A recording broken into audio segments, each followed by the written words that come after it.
Whether you boil them, scramble them, or whip them into a prize-winning dish, eggs are one of the most versatile ingredients in the kitchen. But have you ever wondered about the ones that don't make it onto the plate? These little capsules happen to be one of the most wondrous things in the natural world. Laid by birds and reptiles, each egg has a brittle shell which protects an inner yolk and white. One ovule, which is what we call the egg yolk, is released from the hen's ovary every 26 hours, but it will only be fertilized if the hen has mated with a rooster. The ovule then travels down the oviduct and gains layers of albumin that forms the egg white. The ovule reaches a part of the oviduct called the isthmus, which is where the shell membranes form around the yolk and white. The developing egg spends around 20 hours in the uterus.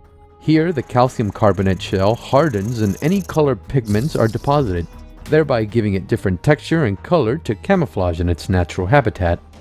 And at last, the egg is laid.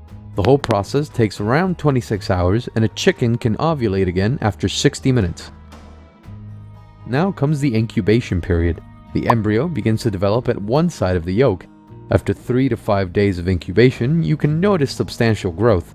The embryo starts feeding on nutrients from the yolk through blood vessels.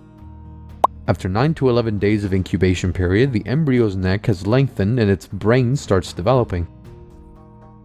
Claws, legs, and wings begin to show and lengthen, and feather follicles start to form as more blood vessels draw sustenance from the yolk. After 20 days, the white and yolk is completely absorbed and the chick is fully formed. It has rotated within the egg so that it can break the shell using the hardened end of its tiny beak. Congratulations, you now have unscrambled the fascinating process of bird fertilization.